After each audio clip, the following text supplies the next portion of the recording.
Marcus Garvey was born in St. Ann's Bay, Jamaica on the 17th of August 1887. He was the youngest of 11 children. His father was a stonemason, and his mother was a domestic servant. From an early age he was known to have a keen interest in books and reading. Largely self-taught, Garvey attended school in Jamaica until he was 14, then left to take up a job as a printer's apprentice. He is remembered for being an advocate for people's rights, who organized the workforce printers, and led them on a strike for higher wages. As a young man at age 23, Garvey decided to travel and work in several Latin American countries before spending some time in London, England. He studied at the Birkbeck College, the University of London, and worked as a messenger and handyman for the African Times and Orient Review, a journal that emphasized Pan-African nationalism. While in London, Garvey met an Egyptian-born Pan-Africanist Jew, Muhammad Ali, who heavily influenced his thoughts.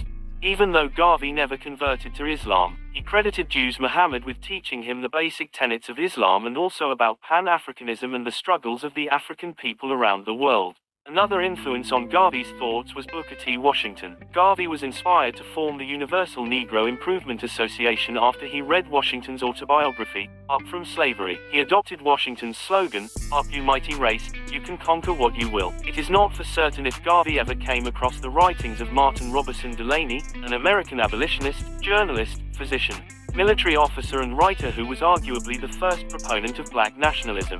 Delaney is credited with the Pan-African slogan of Africa for Africans. After traveling and living in London from 1912 to 1914, Garvey decided to return to Jamaica, where he and a group of friends founded the Universal Negro Improvement and Conservation Association and African Communities League, usually called the Universal Negro Improvement Association, or UNIA for short, on the 1st of August 1914. Failing to attract a significant following in Jamaica, Garvey decided to go to the US in 1916 at the invitation of Booker T. Washington, but arrived just after Washington died. He went on to establish a chapter of the UNIA in Harlem and other locations in the US. By 1919, he was estimated to have a following of about 2 million, though the exact number of members is not known for certain. Garvey published a newspaper called The Negro World, which was the official newspaper of the UNIA. It had a circulation of over 200,000 and was published in 3 languages, Spanish, French as well as English. The Negro World was a weekly newspaper that was read on 4 continents. It told of the splendors of the African culture.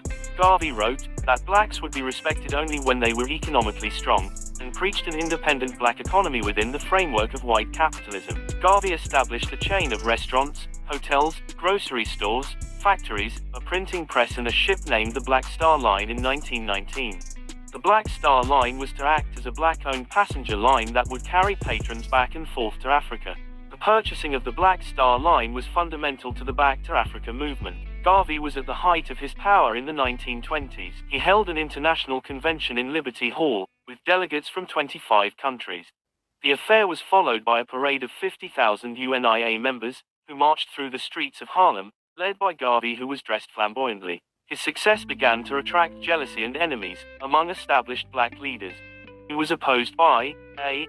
Philip Randolph, a black union leader, and W.E.B. Du Bois, the head of the NAACP. Garvey came in for much criticism when he met up with the Ku Klux Klan leader, Edward Young Clark, in Richmond, Virginia in June 1922. Garvey naively believed the 2 organizations could work together since they both shared the desire for racial purity. Clark in fact did promise some financial assistance for the UNIA. After hearing of this meeting, the NAACP leader, W.E.B. Du Bois, called Garvey the greatest enemy of the Negro race. The Urban League called Garvey a swindler.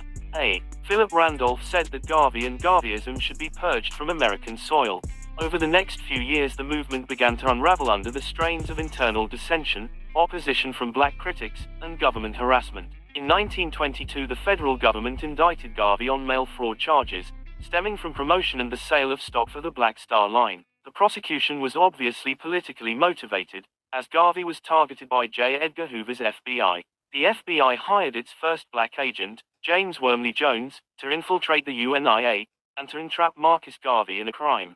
Garvey was convicted of mail fraud charges and sent to Atlanta Federal Penitentiary. While serving his prison sentence, President Calvin Coolidge commuted his remaining time amidst protests from black Americans. He served 2 years of a 5-year prison term, and was released in November 1927 and deported back to Jamaica. While back in Jamaica, he continued his UNIA work in political activism with little success before moving to London in 1935. He settled in London shortly before fascist Italy invaded Ethiopia. He publicly criticized Haile Selassie's behavior after Mussolini's invasion, which further alienated him from his remaining followers. He died in virtual obscurity, in London on June 10, 1940, after multiple strokes. In 1964, his body was returned to Jamaica, where he was declared the country's first national hero. Despite his controversial reputation, Garvey's legacy continued to instill pride and inspiration among many black people throughout the diaspora. He had an influence on Leonard Percival Howell and the Rastafari movement. Garvey died never having set foot on African soil. He will be remembered for establishing the largest Pan-African organization in history.